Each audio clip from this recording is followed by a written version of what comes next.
Hello everyone, once again welcome back to the latest lecture session.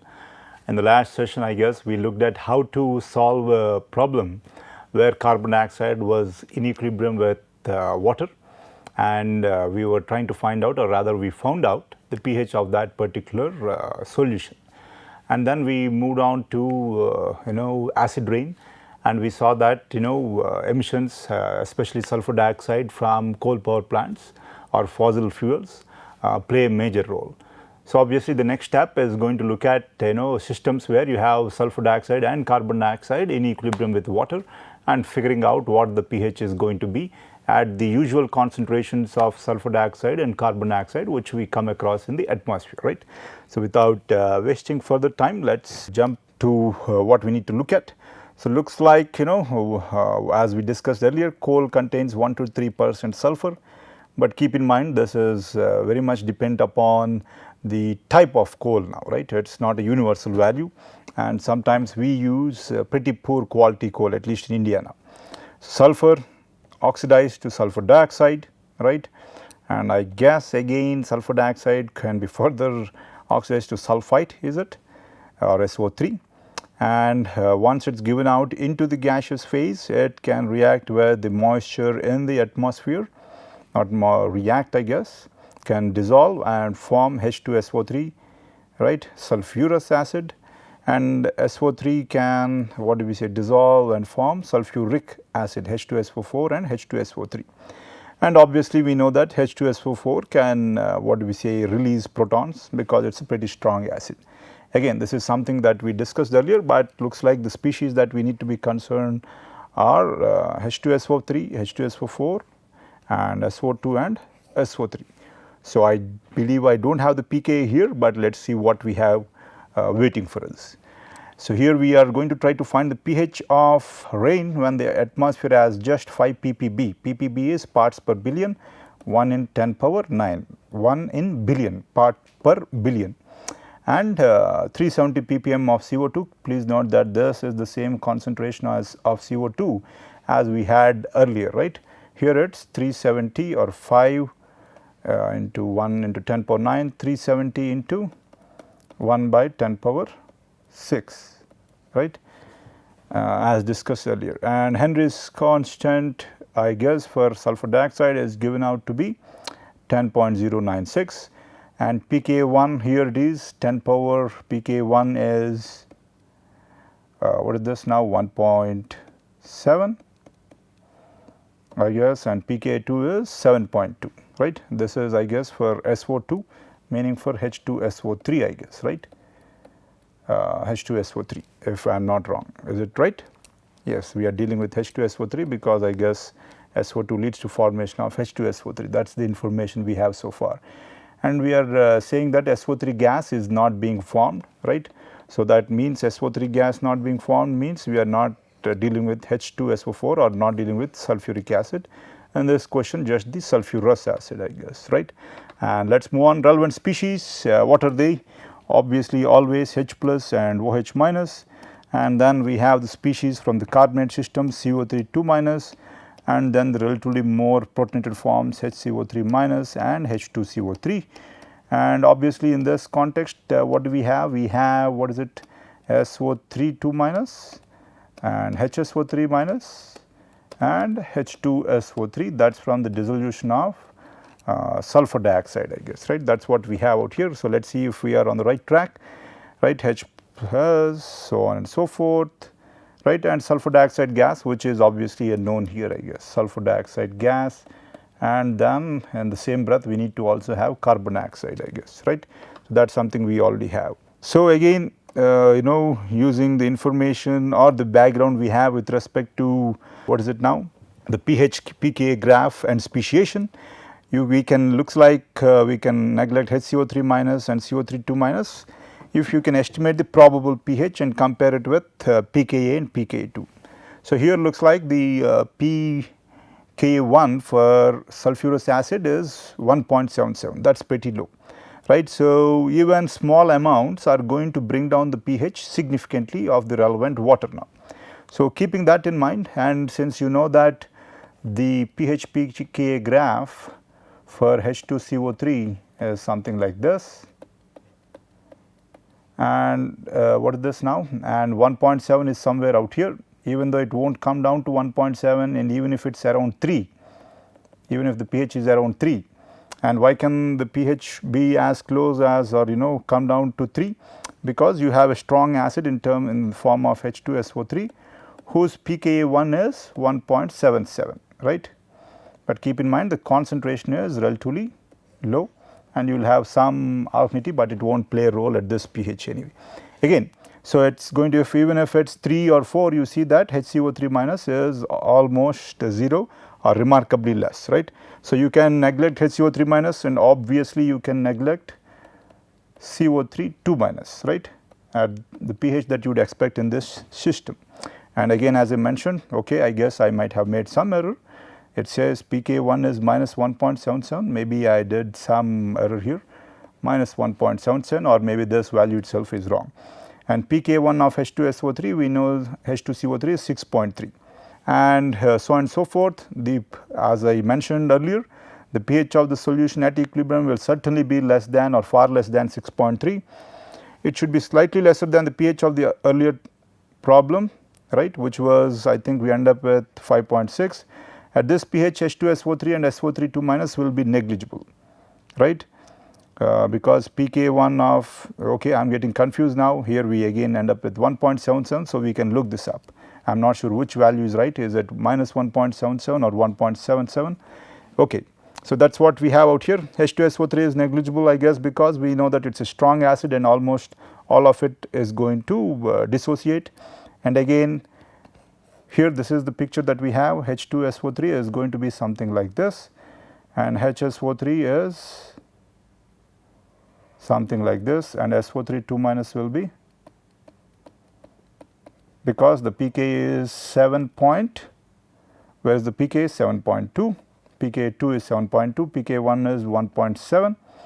As you see, let us say if pH is 3 or 4, there will certainly not be any H2SO3, there will only be HSO3 minus, and there will certainly not be any SO3 2 minus at pH of 3 or 4, right.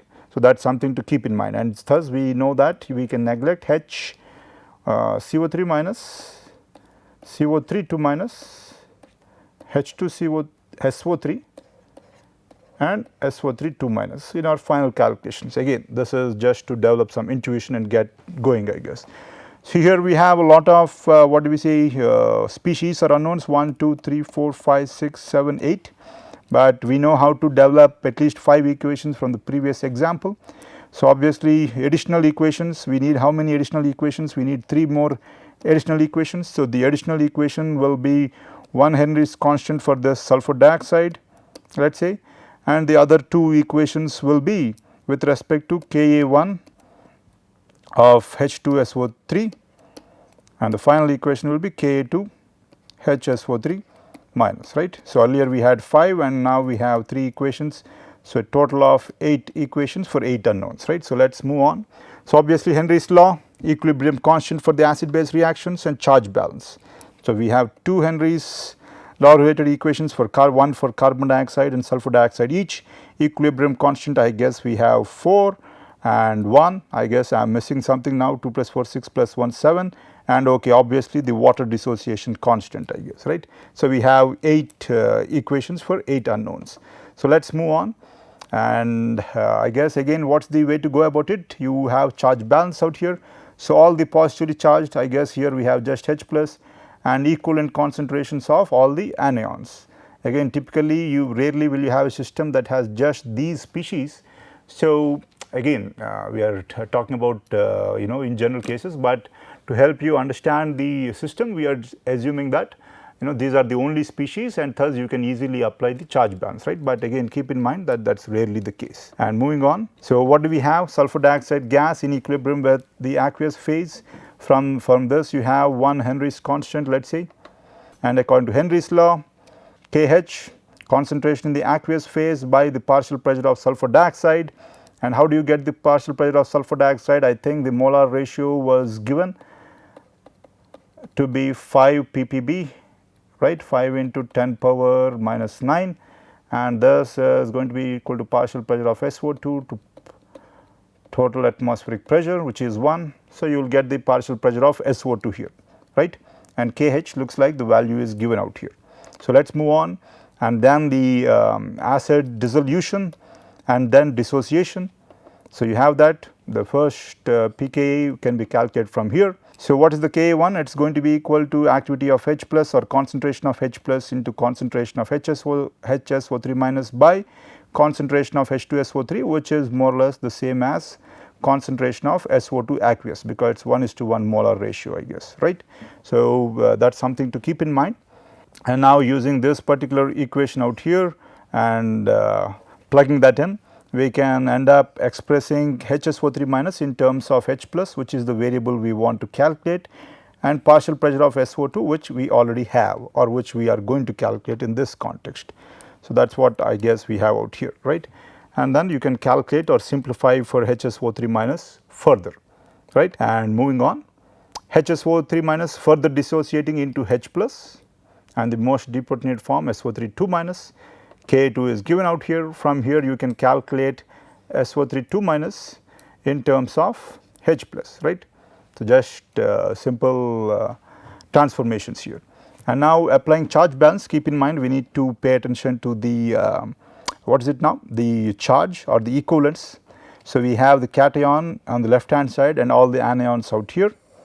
So, what do we have here? Charge 1. So, just prefix 1, HSO3 minus charge 1, but charge 2 thus the prefix of 2, charge 2 thus the prefix of 2, and OH minus. But from our what do we say background earlier, what were some of the compounds we know that we can neglect? You can neglect, I believe, HCO3 minus and CO3 2 minus, and also you can neglect SO3 2 minus, right. That is what we saw from our pH pK diagrams, and if the pH is low you can also neglect OH minus. So, practically this transforms into case where H plus is equal to HSO3 minus, if I am not wrong. So, let us see what we have out here, but people with this background will have to look at or plug in these values and look at different ways, trial and error and so on and so forth. pH of 5 looks like with the pH 5 guess you can rule out 3rd, 4th and 5th and so on and so forth, right, but you know what to do out here, right. Therefore, considering only the significant terms, we are going to end up with a more simplified equation out here. And what are these aspects about? HCO3 minus 2, as I mentioned, you can neglect. HSO3, yes, we are on the right track. Again, let us see. So, you end up with, I guess, a pH of around 5, right. And at this pH 5, more or less what we expected is true now, right, as in there will be little to no HCO3 minus, and same case with CO3 2 minus, there will be no H2SO3 because pK1 is 1.7, and there will not be any SO3 2 minus for the same reason that pKa2 is 7.2, I guess, right. So, we would have been on the right track even if we calculated the way that we discussed orally now. We observe that the presence of even trace amount, why trace? We just said 5 ppb parts per billion, right, was bringing down the pH considerably from 5.6 to 5. And if you remember, right, and how did we end up with 5.6 when we had 370 ppm parts per million, more than 1000 times, right, much more than 1000 times higher rather, or 10,000 times higher, right. We end up with just 5.6, but even with very low what do we say H2SO3, because of the low pKa value of 1.7, we have what is it now, we end up with a remarkably low value with respect to the pH, right.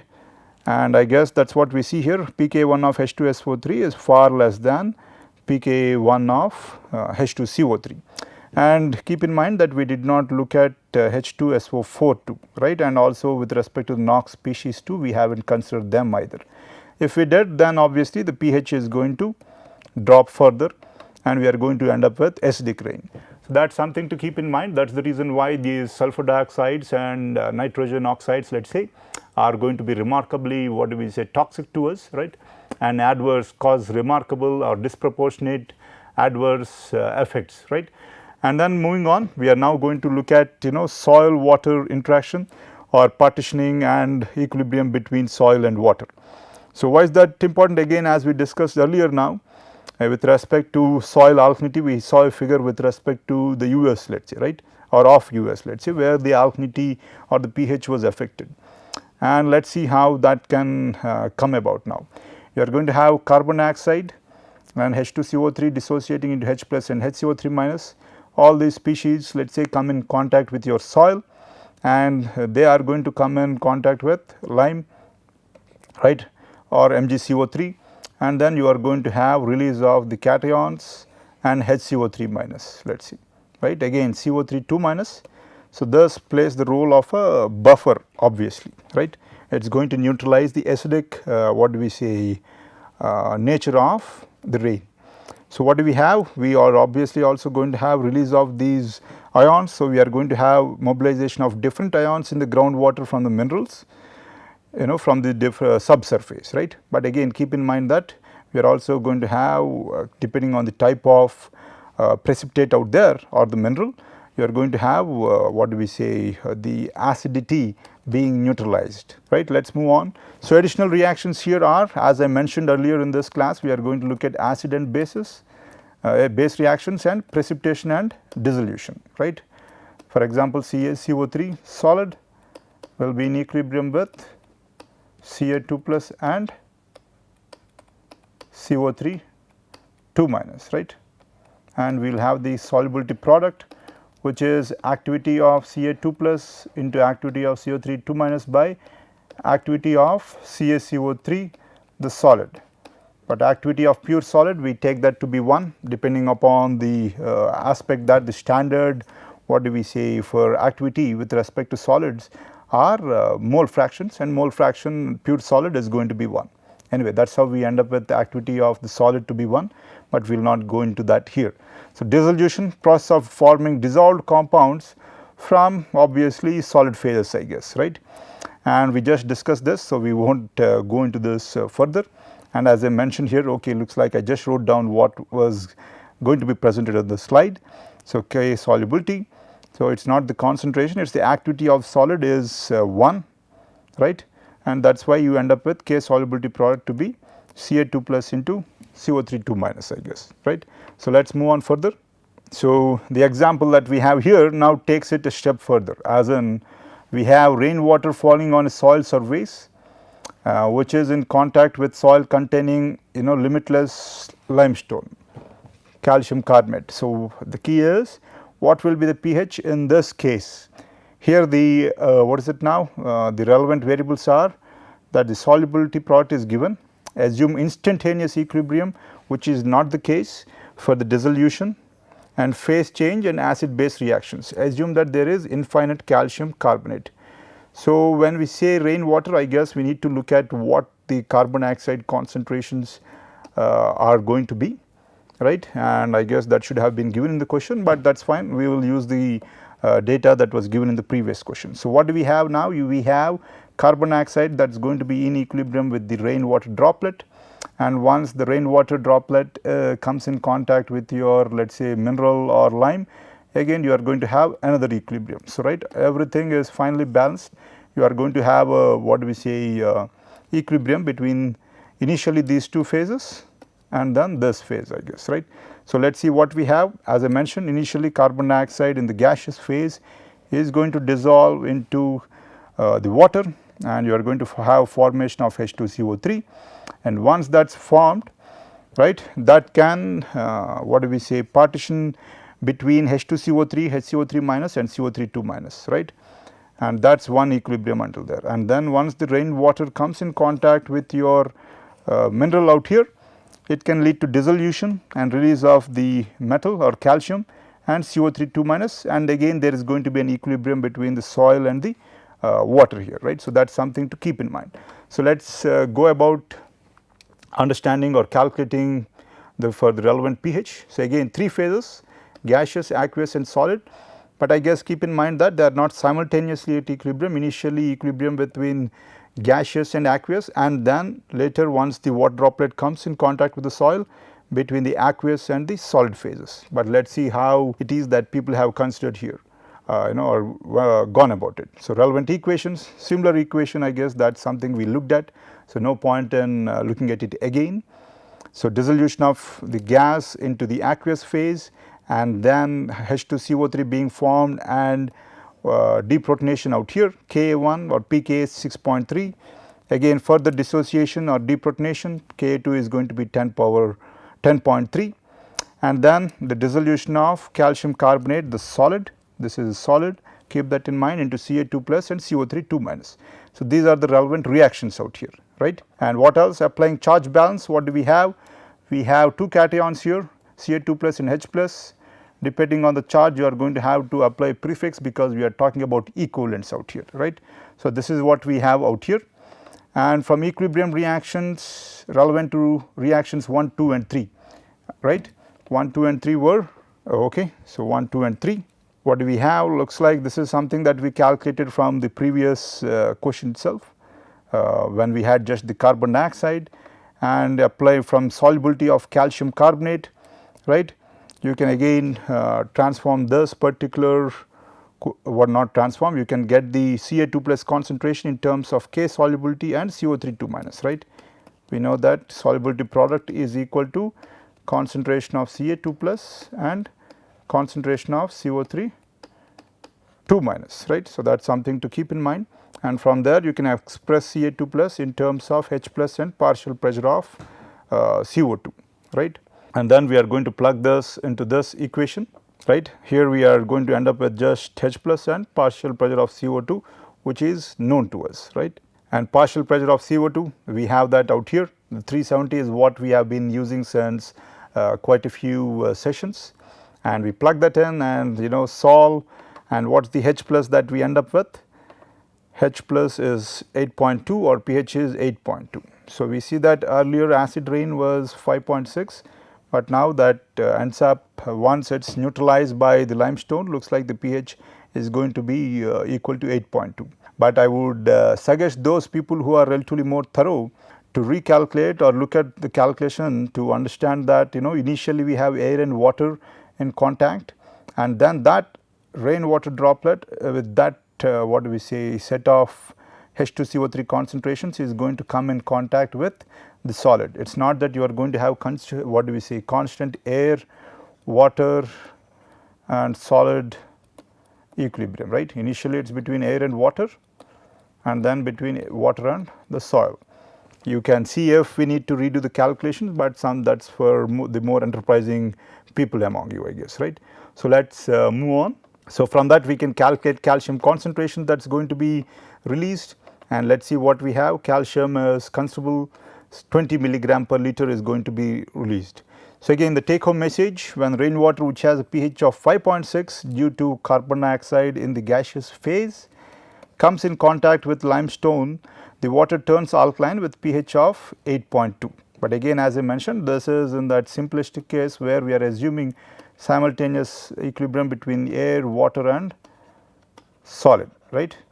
The chemistry changes obviously because the dissolution of limestone into water, releasing calcium and carbonate obviously is going to add to the alkalinity or the acid neutralizing capacity of the water, leading to increase in the pH, right. So, that is something to keep in mind as in how the chemistry changes here, let us see. And in this context, as I mentioned, alkalinity is one important aspect. Why is that? You have alkalinity of oceans, right, ocean water, and you do not want the pH of the water to change a lot, right. Why is that? Again, life forms, they are going to or have been used to a certain pH and evolved accordingly over millions of years now, and you do not want or they can't, let us say, survive such rapid changes in pH which we are experiencing now due to again higher concentrations of carbon dioxide. So, alkalinity is the bulwark against rapid change in or considerable change in pH. So, how does it do that? By obviously neutralizing the acid, and alkalinity in waters is typically due to the carbonate system now, right. Let us see what it is that we have out here. Alkalinity, as we mentioned, is a measure of the acid neutralizing capacity of the water or its ability to neutralize hydrogen ion and thus resisting the decrease in the pH. Keep in mind it is not buffer or a buffer capacity, it will only resist the change in decrease in the pH of the system. So, what happens when H plus is added to the system? We will look at that. H plus would react with HCO3 minus, CO32 minus or OH minus. Why are we talking about these three species? Because these are the three most common species or common what do we say bases that are encountered in water. That is why, as I mentioned, carbonate system is what do we say remarkably important now, and obviously OH minus is going to be present everywhere, right, and you are going to have neutralization of H plus, let us say. So, what do we have with respect to alkalinity? The units are obviously going to be in equivalents, right, and that is the reason why you have 2 here prefixing CO32 minus. Why? CO32 minus can neutralize 2 H plus. Again, HCO3 minus 2 times CO32 minus, OH minus and minus H plus, right. So, that is what do we see how you would calculate alkalinity now, right. And alkalinity is essential to the ecosystem. Without it, obviously, as we discussed earlier, pH of the oceans will be more susceptible to become acidic, especially with the increasing CO2 in the atmosphere, right. Alkalinity, different ways to calculate, again in equivalents per liter. These brackets indicate normality units, that is why you do not need to have 2 here, and these brackets indicate molar units, and that is when you will need to have the prefix out there to get the answer in terms of equivalents. The final or the what is it now? The alkalinity is always going to be in terms of equivalents or equivalents in terms of as CaCO3, let us say, right. So, that is the term, that is why you obviously need to have equivalent units now. So, again these brackets indicate that the units are with respect to normality, and these square brackets indicate that the units are with respect to molar concentrations, and that is why you need to have the 2 out here, right. So, that is something to keep in mind. So, let us move on. Again conversion factors, that is obvious, again HCO3 minus and OH minus +1 -1 for H plus, and CO32 minus it is going to be 2 because CO32 minus can neutralize 2 protons, right. Alkalinity of solution does not change when CO2 is bubbled through the solution. Why is that? As we know, alkalinity was or is supposed to be or is going to be HCO3 minus plus 2 CO32 minus plus OH minus H plus, right. And when you bubble carbon dioxide through it, what is going to happen to the alkalinity? It is not going to change. We will see why.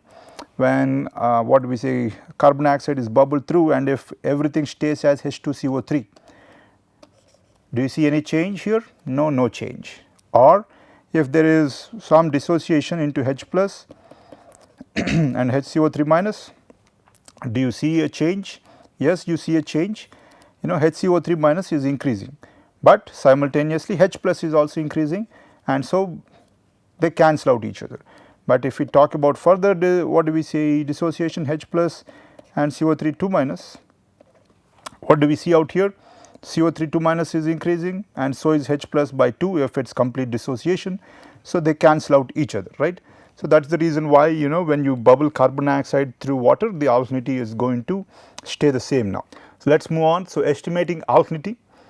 So, at pH values between 6 and 8, H plus and OH minus are more or less the same, that is why we can cancel them out. So, alkalinity in equivalents per liter is almost equivalent to what do we say equivalent units of HCO3 minus and CO32 minus, right. And we know that HCO3 minus dissociates into H plus and CO32 minus, Ka is this, and we can express what do we say Ka1 in terms of H plus, CO32 minus and HCO3 minus. But if pH is less than 8, right, again you know your pH pKa graph, right.